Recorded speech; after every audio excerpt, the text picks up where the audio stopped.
Welcome back to Small Caps. My name's Kerry Stevenson. Today, I'm talking with Zac Halman. He is the founder and CEO of Angel Seafoods. Now, that's a little bit different, isn't it, ladies and gentlemen? ASX code is AS1. Zac, welcome to the program. Great to see you down in South Australia. G'day, Kerry. How are you?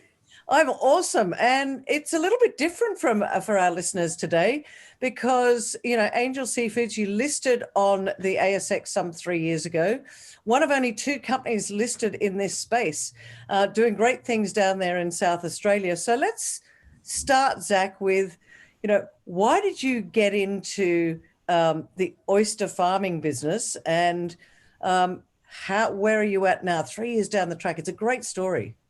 It is. So we were actually, I left school and got into the shearing.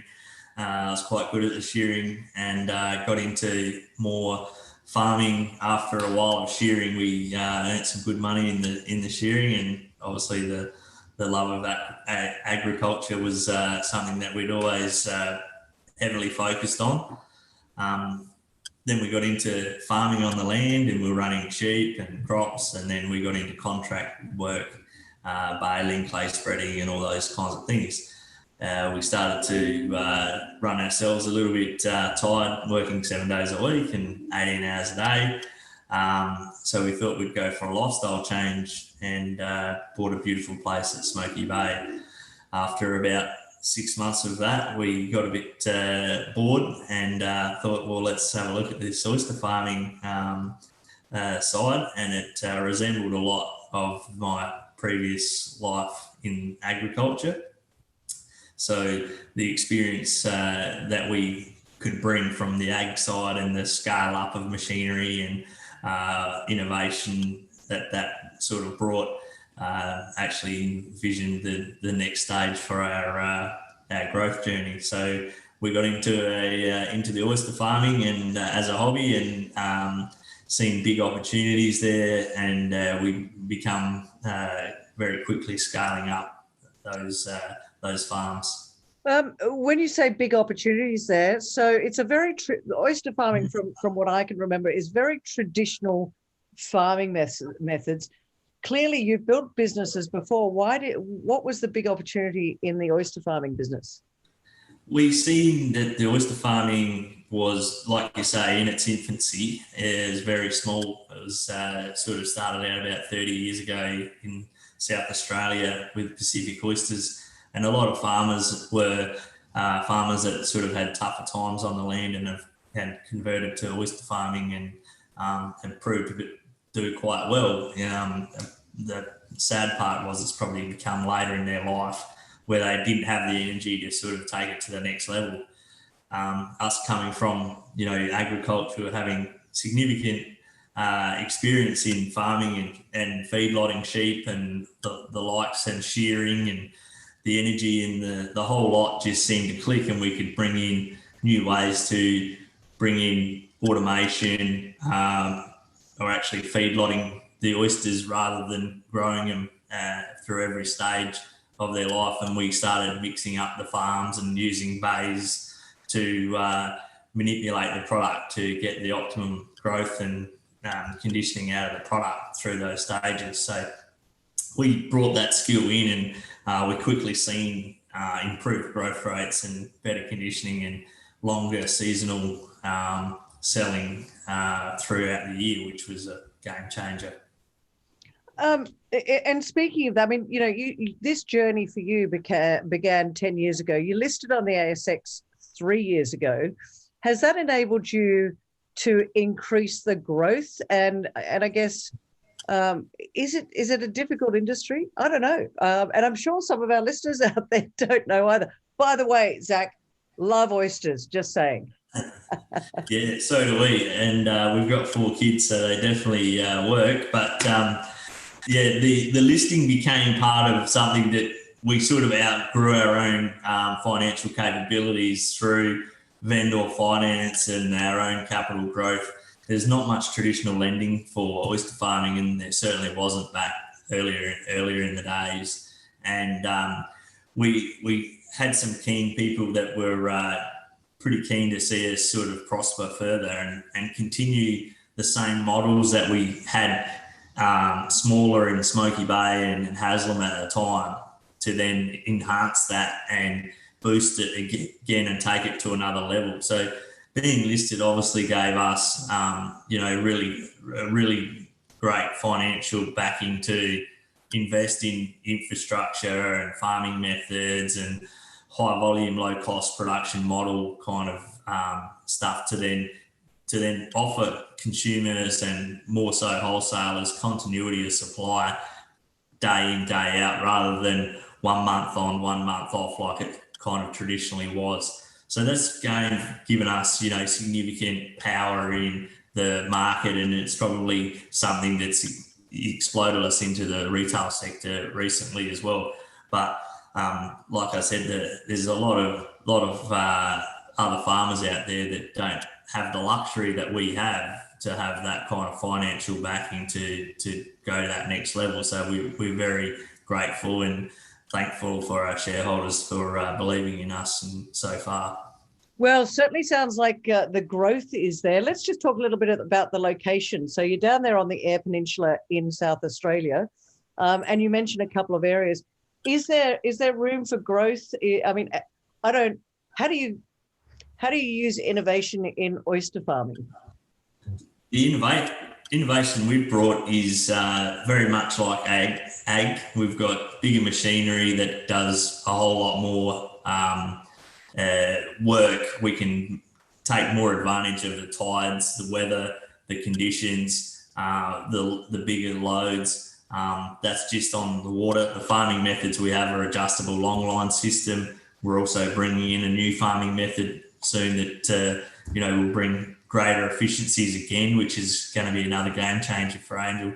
And those continual innovation methods that we're bringing to farming the product is also increasing our growth rates and finishing rates and increasing customer satisfaction for continuity of supply. So our infrastructure that we put out on the farms is quite significant compared to traditional farming methods. So we can battle the weather and the tides and the likes of that to make sure we get continual sales and can deliver on those sales. But Zac, sorry to interrupt you, but when you say tides and all that sort of stuff, is oyster farming seasonal? Is that a thing? Because you said continuous supply. Is your innovation allowing, I guess, this continuous supply where it wasn't there in the past because it's seasonal? Is that? It's not seasonal, and in fact, we could probably go back to the multi-bay strategy if you like to talk you through that process. So our multi-bay strategy contains so much value for us. We can have each bay doing certain jobs at optimum times of the year, and some of those bays are 3 hours apart. But we can manipulate the product to get the best growth rates through the best season of the food availability that those oysters are getting. So they get the best nutrients at the best times, and then we can get the product, and it simplifies the process because they're only, instead of growing from spat through to finish, they're only doing a certain part of their life cycle. So the efficiency gain is massive, and the focus is really honing in on the best part of that oyster's life. Then they go to the next team, and the next team in the next bay does the next stage, and their focus is continued on delivering and grading and getting the best shape and all the things needed in the product. And then once we have all that evolving around, and then those two teams funnel all that product into the last stage, which is the conditioning part in Coffin Bay. And that conditioning in Coffin Bay gives us significant condition and growth rates, and also the flavour, textures and the likes that they have. I mean, Coffin Bay oysters is famous around the world, and it's famous for a reason, because it's damn bloody good. Ladies and gentlemen, I'm going to interrupt him there and say we could have an argument here, because I'm based in Sydney. He's down in South Australia. There's something called Sydney rock oysters, but no, we won't mention them. No, I am a big fan of the Sydney Rock Oysters as well. I can't blame you for that. There's no argument. But all I can say is that what we can deliver out of the waters that we do have in Coffin Bay for the conditioning sides offers really good consistency and continuity of supply for our markets, which is something big that we've never really been able to capture from prior when we had, just one or two bays. I'm going to ask you a question because you said it right a little while ago. Spat. What is a spat? So spat is the baby oyster that we buy from a hatchery. The hatchery grows the product to a certain size, and then it becomes commercial enough for us to then buy it in big volumes and then grow it out for the rest of its life. So they'll obviously, mum and dad oyster, they meet up and do their thing, and it becomes the baby oysters, and they capture them in the hatchery. It's a very unique and very very scientific the way it's all done. So it's sort of we don't have the expertise to take that sort of spat side on, and considering it's very commercially grown and bred in South Australia here is great for us, and it's very, very cheap. So each spat we pay for is about 3 cents. So are we selling them for 80 cents, 70 to 80 cents? It's a huge gross profit margin on that little baby. As an investor, you always love those numbers, 3 cents to 80 cents, happy days. One of the things you mentioned before was high volume, low cost. In doing that, Zac, will that extend to Coffin Bay oysters having, I guess, being a bigger market share? Will there be a bit of a price come down in the price? That's not quite the right way to say it, but it's a good question, because what we don't want to do is flood the market, and the markets that we do have are markets that Angel's created in its own right. We're the only organic, sustainable, certified oyster farmers and producers in Australia, and we feel like we own about nearly 99% of our own market share, rather than tapping into the current market pool that there is. So it's been a biggie for us to capture this new organic, sustainable market and actually try and give back to the ocean something that we're taking away from. So we feel passionate about these credentials that we have backing the product, and we feel like that's holding us up in the marketplace as well. So Zac, just moving on a little bit, the markets at the moment. So I believe that you sell throughout Australia, but you're also selling up into Hong Kong. Now, for me, I look at this and go, but don't oysters, like, how do you manage the logistics of that? And are there more markets for Angel Seafoods to expand into?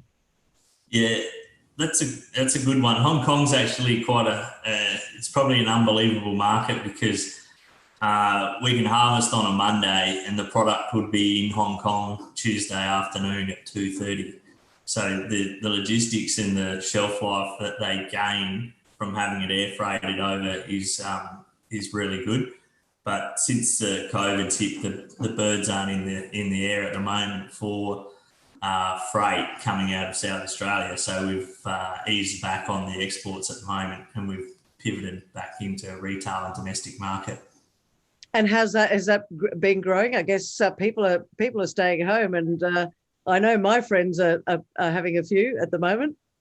Yeah, it's been obviously we've got a really good team and a really good board, and we've pivoted quite quickly around how we distribute the product now, since every restaurant in the world's shut and exports is challenging and the like. So we have got a pretty good long-standing relationship within the industry and our wholesalers and the likes, and we've got a really good reputation. So we cast it out a wide net to the retail sector, and obviously, sort of become.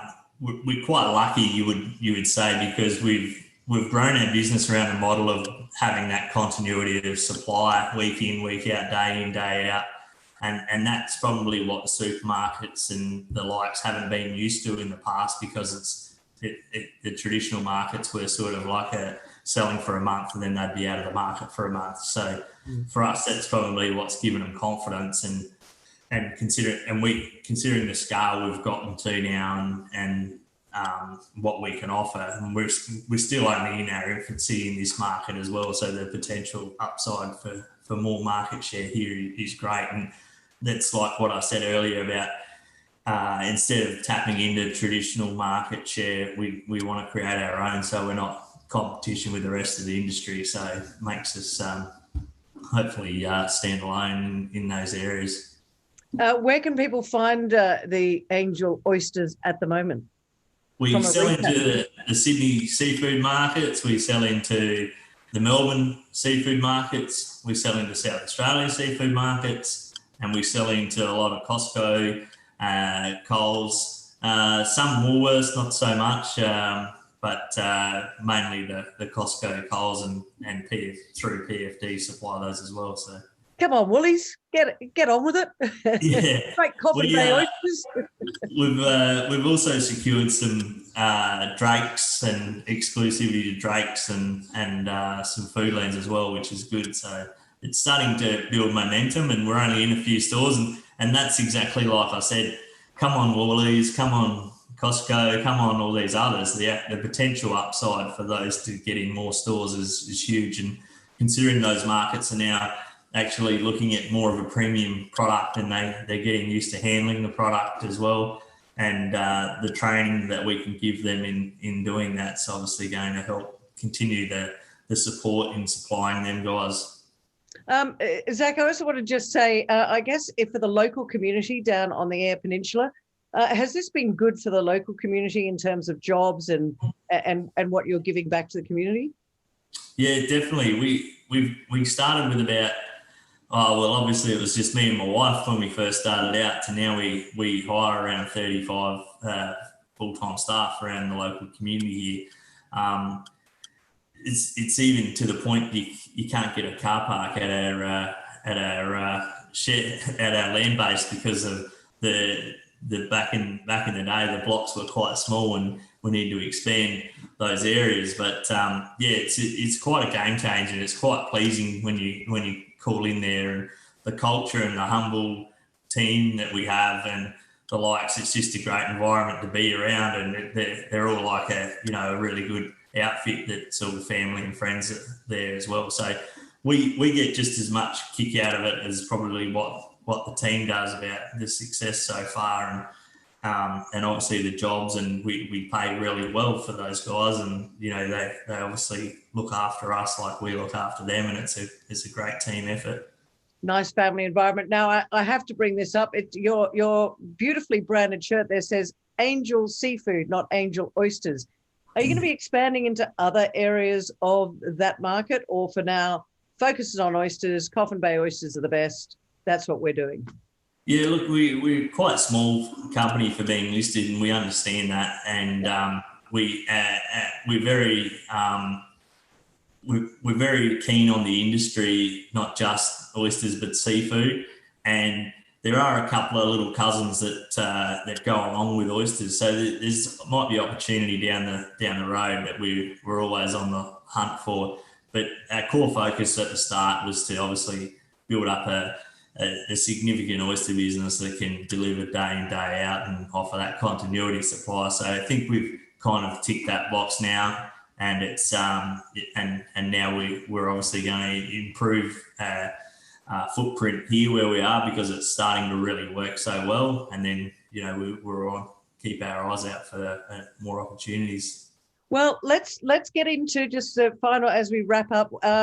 You're listed on the ASX. You have shareholders. There are potentially investors out there that are saying, "Oh, oysters, which are not only it's very sustainable, it's organic." So it's a great story. But what can investors look at, and why should they invest at this time?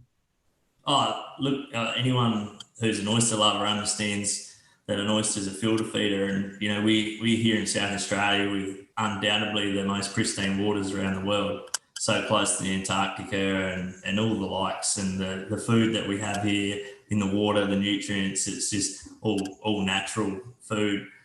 And you can't replicate that around the world. And our organic and sustainable status it backs up those statements, and we're heavily focused on being a more biodynamic eco farming model, and with our multi-bay strategy that's really ticked the box and given us a bit of an edge in our own right. We feel like we can extend that value and keep creating more and more growth in the business, and continue the efficiencies gain that we get through our scale. And soon enough, the export demand and the likes will really kick in, and we can start giving the shareholders a real benefit of their investment.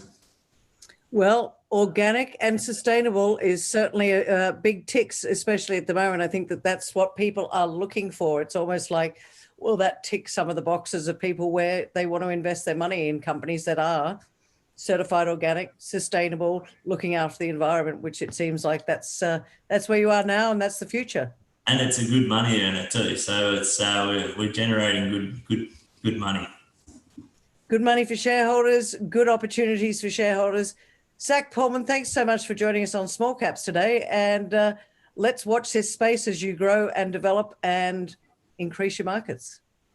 Thanks, Kerry. Thanks for your time.